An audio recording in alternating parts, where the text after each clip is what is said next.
I have time to wash it yet. Seriously.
Hi, Mrs. Trujillo.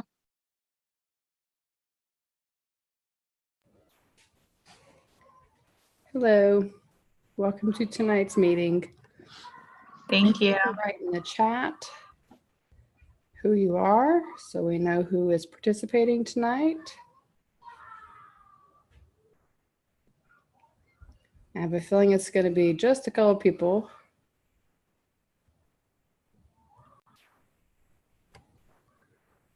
I have a feeling it's just a couple of people on tonight.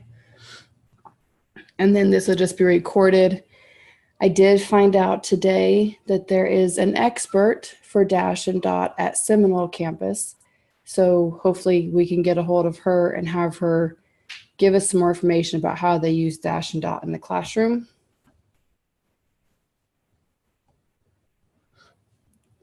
So if you are on Twitter, my Twitter handle is ELLteacher.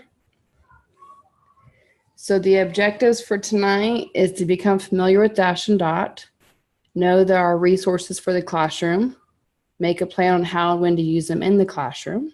And those are just the 3 objectives. So on YouTube, I built a playlist.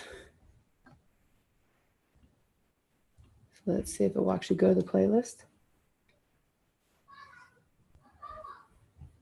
So this, if you don't know, this is YouTube Red. So there are no other commercials and weird things on here.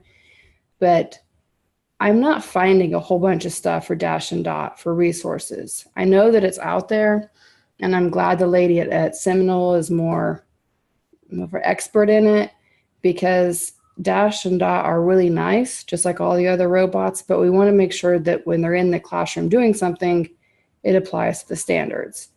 So there were different ones that are on here, like jousting with Dash and Dot, Dash drawing Dot's name, the robots in general, it's like using the, what's that called? They throw something. Solving a maze, getting started, learning math, the addition strategy game, which was kind of cool. Charlotte's Web, this one she talks about what they did during the lesson. And then another maze, a tutorial, Dash and Dot kindergarten, in the classroom, inquiry-based. That one was a little bit more on the lines of what I was looking for. Great Turkey Coding Race.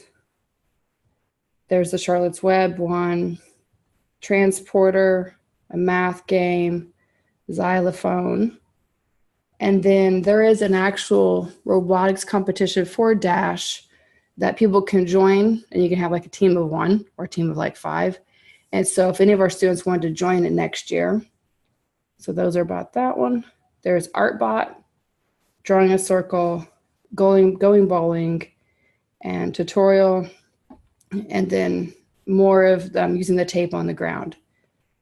So I'm not finding a whole bunch. I have Dash at home, so I can figure out how we can use it effectively in the classroom and have it go right along with the lessons and the standards, and not just some toy that's in the classroom for them.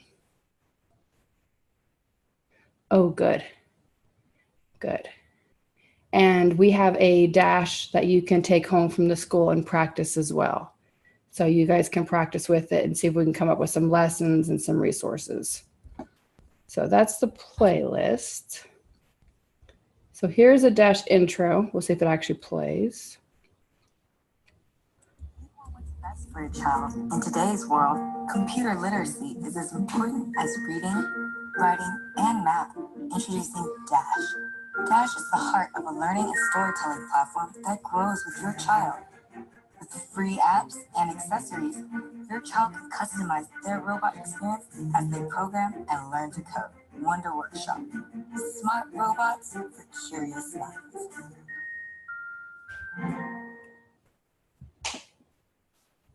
Let me see if it'll go to the next one.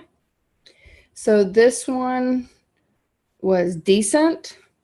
Is using it more for the vocabulary. So this is the after that lady explained all the things that she did at Charlotte's Web and what the kids did at the robots. I'll play just a second of it. Drive to the there, Charlotte acted during the whole book. And it could, I mean, you just think about it. So there's vocabulary all over the floor, and they're having to drive the robots, obviously, to that word. I know sometimes they programmed the robots to say the word, so they kind of were able to do like a quiz and do vocabulary with it. This one I thought was, I don't know, pretty educational. Talk about the rules to capture the kingdom. Make it to your opponent's kingdom with the highest total of cards. You can only use 4 coding blocks each move. The game ends after 5 rounds. We've got this team here. We've got Robot Coder and Robot Manager. So what's your first move? So we're gonna turn right 90 degrees and then go forward. And then what card are you trying to get? 10 right All here. right, let's see how it goes.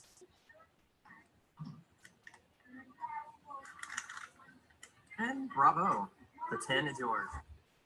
So one of the things that we noticed is that it goes so many centimeters every time it moves. So if it's programming to go so many forward, so many blocks, we can either draw on paper the squares, or you can do with painter's tape on the ground.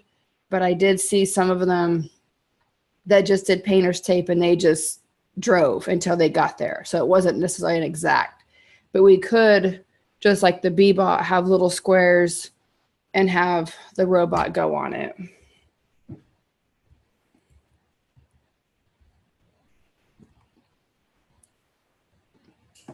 So there's Artbot. Presenting Asteroid and Comet, who are posing as Leonardo da Vinci and Pablo Picasso. Let's start now. I am Leonardo da Vinci. My brother here is Pablo Picasso.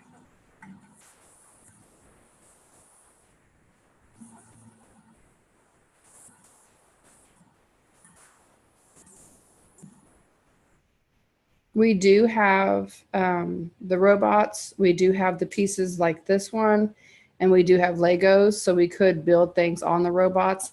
I've seen them take the robots and build the characters from a story, and then build the setting.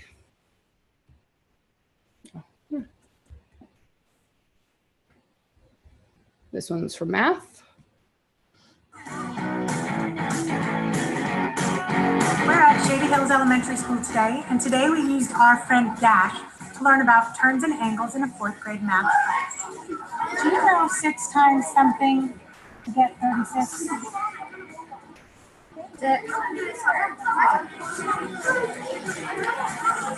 Dash is part of the Title I Smile Program Labs, and he's checked out at 2-week windows. For this lesson, Ms. Higgins' 4th graders used Dash to code how many degrees of a circle each fraction of a turn was. Today I learned that the degrees in a circle can be related to fractions. They were able to see the fraction in the arc, and they were able to practice clockwise and counterclockwise.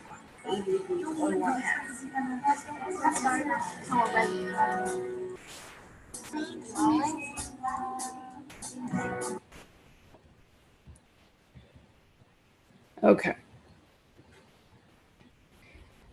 So this is the lesson plans that I found. Like I said, I'm not finding a whole bunch of them. I found some of them on Teachers Pay Teachers, but I know that there's more out there. So it's just a matter of keep looking and finding and compiling and for our teachers. So this one, this is the one that I've done in the past. So she took the cubes, the dice, and she's changed it because no one likes making dice anymore, and put it as a mat. And then they've done the sheets where on a roll dot, so they have to roll the dice, and whatever they get, they have to do and program.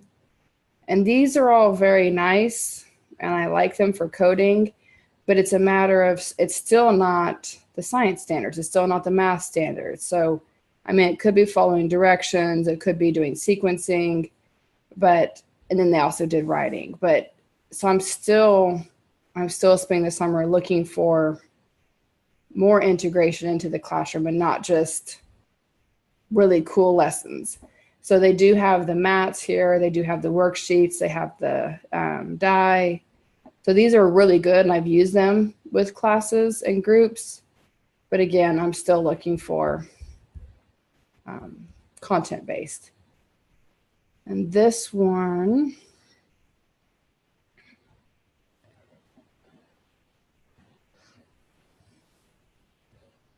so there are a lot of different lessons. So the sequencing with Dash, sequencing, assessment, doing loops.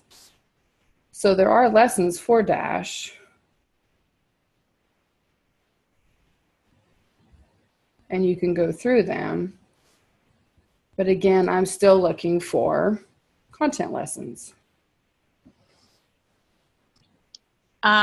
Maybe a ELA lesson with sequencing could be the students could maybe lay out important plots of the story or the text, and then have the robot go in order of how it happened in the text.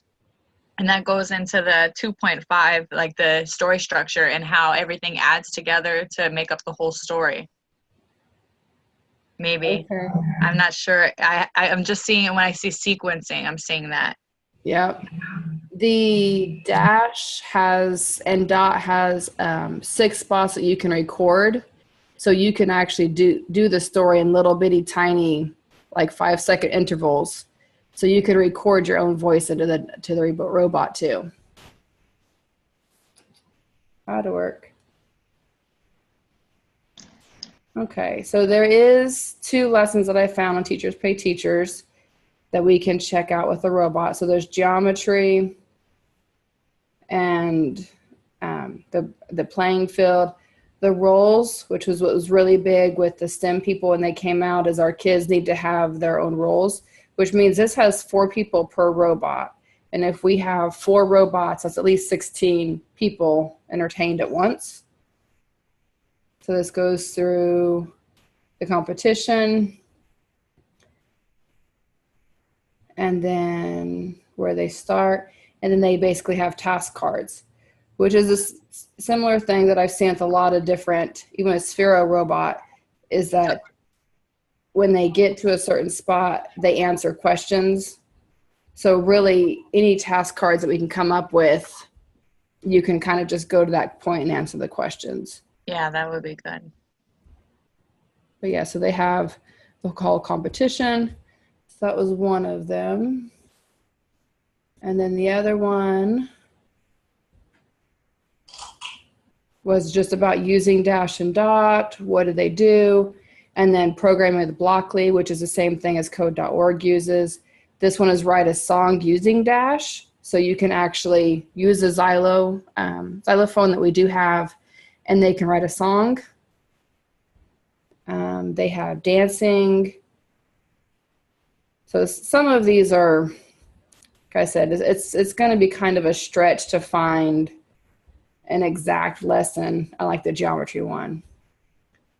But there's some good ones there. And then this one, this is the Wonder Workshop. So it has some of the lessons. There is, or there are lots of apps that go with it. There is a curriculum, there is training, but it does cost. So we don't have that yet. So we've been looking for the free items. And so the goal for the teachers is how can you use it like an ELA? So they talked about vocabulary. You can record your voice. You can have it go to the words. I guess really even if you don't tape it on the floor, you can just put task cards on the floor with the vocabulary words. And then social studies, I've seen them being dressed up with characters. So like the Revolutionary War, you could dress up your Dash and Dot like those characters and then program it to say different things. Science, I'm not sure yet. So how would you use in science? Writing would probably be more the characters. STEM, math, clubs, and tutoring. So 2 chapters. So we do have all of that. How much time left? So John Hill is a YouTuber, and he actually ended up welcome to another video. with Q, because I guess and Q is the new robot that's supposed to be for like the older students. It's, I guess, socially responsive, and it does a lot more tasks, but to me it seemed too similar to even to try it. So he started at 10. Yeah. So the whole point is that his friend. Yeah, I'm like, screw cats. I want Well, of course, lovely. 4-circled robot. Dude, I was so nervous that you wouldn't like this, that you would. But it shows him programming, so. Amazing. Look at this. It gives you all the codes.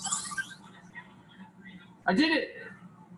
You did? You moved 20 centimeters. Babe, I'm so proud of you. Oh, well, Anyways, my whole point is I just found it yesterday. I guess somebody that works at Wonder Workshop is his friend and sent him a robot. So of course he has a robot. But hopefully it'll become cool because he is a YouTuber. So that is it for this basically Dash and Dot lesson.